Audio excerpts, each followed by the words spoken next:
Friends, in this class I am going to explain who is a liquidator and liquidator is appointed by whom and what is the duty of the liquidator and liquidator's final statement of account. So now I am going to explain who is a liquidator. Liquidator is a person appointed by a court or by unsecured creditors or by the company's shareholders. So for closing down of the business. So while closing the business, the duty of the liquidator is to sell the assets of the company and settle the claims. So, liquidator has legal authority to act on behalf of a company and to sell his assets. So, they'll collect the assets and pay debts, and if any surplus is there, he'll distribute to the shareholders. Now, I'm going to explain the process of winding up. So, there is a step for winding up of the company. So, before liquidation, so the steps what the liquidator has to do is he will sell the assets of the company. So whatever assets, plant and machinery, building, whatever, because the company is going to close down permanently. So he'll sell all the assets of the company. From the amount realized, he'll pay the liabilities of the company. So after paying the liabilities, if there is any surplus, that surplus will be distributed to the shareholders, and if there is any deficiency or shortage of amount, the shareholders may be called to pay the remaining unpaid amount. That is already I explained you. If take for example, if a shareholder has purchased a share value of 10 rupees, but he has paid only 6 rupees, and he'll at the time of liquidation he'll be asked to pay remaining 4 rupees for the share. So at the end, the registrar of the company will remove the name of the company from the Register of Companies Act. This is the process of winding up. So priority or order of payment. So after selling the asset, there is an order for paying the liabilities. First, the company has to meet the legal charges. So there will be legal charges for closing down the business and liquidation expenses. For closing the liquidation expenses, there are for closing down the business, they have to, company has to incur the liquidation expenses.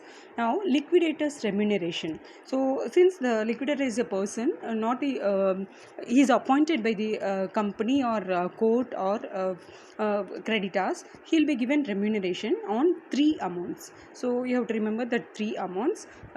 First one on assets realized. So on assets realized, he'll get certain percentage of remuneration. It will be given in the sum itself. And second one is on preferential creditors. That is, if the company has to pay to the preferential creditors on that amount, that certain percentage of remuneration will be given to the liquidator. And third one is unsecured creditors. So on unsecured creditors amount, that is amount payable to unsecured creditors, also certain percentage of remuneration will be given. So that one will be given in the sum. Suppose if only percentage is given on any one, that one according to the sum you have to calculate that. Second one is preferential. There are three types of creditors: secured creditors, preferential creditors, and unsecured creditors. Secured creditors are those creditors from whom the company has borrowed loan by uh, giving security take for example, plant and machinery, land and building, etc. And unsecured creditors, without giving any security or without pledging anything, they have borrowed loan. They are known as unsecured creditors. And preferential creditors are those to whom the amount should be settled first. Preference will be given to for settling the amount. Example, local tax, income tax, or whatever tax payable to the government, and amount payable to the employees of the company. So if any amount is outstanding to the employees of the company, that amount should be paid first. Next, debenture holders. After paying these liquidators remuneration, preferential creditors, debenture holders should be settled. After debenture holders, unsecured creditors should be settled. And if any surplus amount is there, preference shareholders and equity shareholders should be settled. Now I am going to explain the liquidator's final statement of account. So liquidator's final statement of account is like receipts and cash book. So in cash book, we'll write receipts in the debit side and payments in the credit side. So in the receipt side, there are three types of receipts in the liquidator's final statement of account. First one is the surplus from creditors. The surplus from creditor is nothing but the company has borrowed loan by giving some asset as security. Take for example, company has borrowed loan of 2 lakhs by pledging the amount of 2,50,000, by pledging the asset of 2,50,000. At the time of liquidation, the financial institution which the company borrowed the loan may take 2 lakhs, and remaining 50,000 they'll return to the company. So that 50,000 is the surplus from creditors. And assets realized, the liquidator will sell all the assets of the company according to the market value. And third one is receipt of call money. As I already told you that if any unpaid amount is there on share, that amount should be called to pay at the time of liquidation. So these are the three amount which they'll get as receipt in the debit side. So now payment side, legal expenses. So company has to incur some legal expenses for closing down the business, and liquidation expenses also there. Liquidation expenses may be stamp duty, or some expenses will be there. And third one is liquidator's remuneration. I already told you the liquidator is entitled to get remuneration on three amounts, that is commission, that is certain percentage of commission on assets realized, that is on amount, that is amount of asset realized, the liquidator will be entitled to get commission that will be given in the sum itself. And commission on preferential creditors, so amount payable to preferential creditors also, on that amount also he will get commission, so that percentage will be given in the sum. And commission to unsecured creditors, on these three amount certain percentage of commission will be given to the liquidator. Since the liquidator is appointed by a court or creditor or company, he is entitled to get commission on this remuneration. So now next one is by debenture holders, preferential creditors. Next preferential creditors, preference shareholders, and equity shareholders.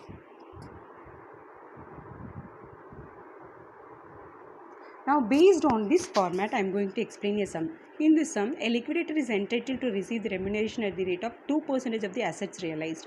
So on the amount assets realized, the liquidator is entitled to get 2% of commission, and 3% on the amount distributed among the unsecured creditors. Here I want to tell one thing. Here I already told you liquidator is entitled to get commission on three amount, that is assets realized, on preferential creditors, and unsecured creditors. You have to remember here that is only 3% on unsecured creditors is given. So here whenever percentage is given on unsecured creditors, you have to take for preferential creditors is also preferential creditor also. If specifically not given about preferential creditors, in some problems they will give 2% of assets realized on assets realized, 3% on unsecured creditors, and some percentage on preferential creditors. In this sum no percentage is given for preferential creditors, so we have to take 3%, that is amount given for unsecured creditors for preferential creditor also. So keep in mind this point. So the assets realized is 70 lakhs, against which payment was made as follows. Now assets realized is 70,000. So on 70,000 you have to calculate 2% liquidators remuneration. Now liquidation expenses 50,000, preferential creditors 1,50,000, secured creditors 40 lakhs, unsecured creditors 30 lakhs. So calculate the total remuneration payable to the liquidator and prepare liquidator's final statement of account. Now based on that sum I have presented here. So first one is assets realized, that is 70 lakhs. So assets realized is 70 lakh, and surplus from creditor is not given, and receipt of call money is also not given. Just I have taken and written as nil. So assets realized is 70,000. Now legal charges is also nil. Just for format purpose I have written here. By liquidation expenses 50,000. So now we are going to calculate the liquidator's remuneration. So 2% on assets realized, that is 2% on 70 lakhs, you will get 1,40,000. 3% on preferential creditors. Even though 3% is not given in your sum, you have to take the unsecured percentage for preferential creditor. 3% on preferential creditors is 1,50,000, 4,500. So next please don't calculate percentage on unsecured creditors. We will see whether there is sufficient amount for paying unsecured creditors. So no need to calculate on unsecured creditors.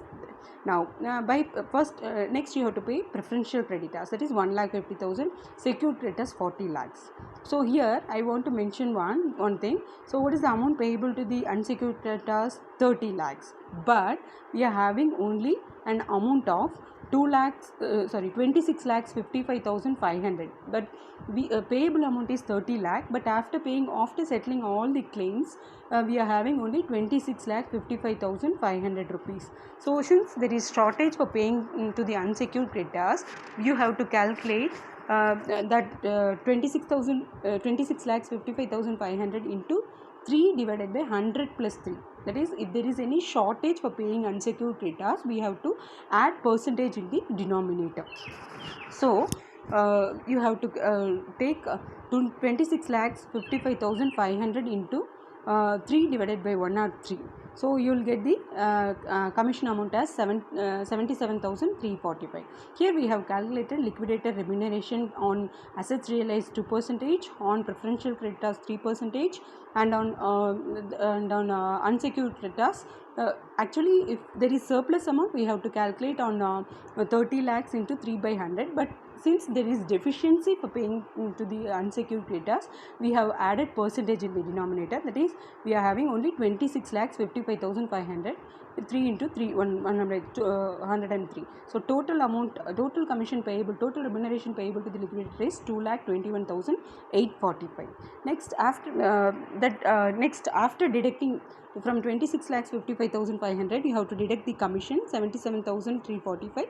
The remaining amount you have to take as remaining amount you have to pay to the unsecured creditors. So total, if you see both the debit side and credit side, you will get 70 lakh. This is the format. If you are having any doubt, you can call me or you can ask. Okay, so this is about sum. Now next sum is a very simple sum. 1000 shares of 100 each, 1 lakh. Next, secured creditors, security realized is 40,000 rupees, 35,000. Actually security realized is 40,000, but you borrowed the amount of 35,000, that is 5,000 extra you will receive from the secured creditors. And preferential creditors 6,000, unsecured creditors 1,40,000. Debentures having a floating charge on the assets of the company is 2,50,000. Liquidation expenses rupees 5,000. Liquidator's remuneration is 7,500. Now we are going to prepare liquidator's final statement of account. Here in the debit side, we are having two types of receipt, that is assets sold 3,50,000 and surplus from secured creditors. So we have pledged 40,000 worth asset, but we have borrowed loan of 35,000. Remaining 5,000 the secured creditors will return, that is surplus from creditor. Total debit side receipt is 3,55,000. Now in the credit side, liquidators remuneration, here they have not given any percentage for calculation on assets realized or unsecured creditors or preferential creditor, just they have given amount, so we have taken as it is. Now liquidation expenses. Next, debentures having floating charge, that is 2,50,000. Preferential creditor is 6,000 and remaining balancing figure is 86,500. See here you can see that amount payable to the unsecured creditors is 1,40,000, but after paying all the liabilities, you will be having remaining amount is 86,500. So that is remaining amount is that is unsecured. For paying unsecured creditors, we are having only 86,500, and unsecured creditors will have to bear the loss. So there is no amount for paying to the equity shareholders or no amount for paying to the preference shareholders. So actually amount payable to the unsecured creditors is 1,40,000, but the company is having a deficiency of funds, so they are paying whatever amount they are having. So this is about liquidation. See here preferential creditors 10,000. This is I have given about an explanation of that. So you can see that. So if you are having any doubt, you can contact me. And this is one more sum. You can calculate, and if you are having any doubt, you can contact.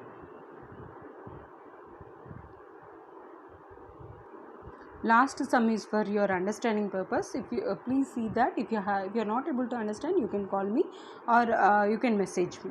Okay, thank you. I'll upload statement of affairs in liquidation in another video. Thank you.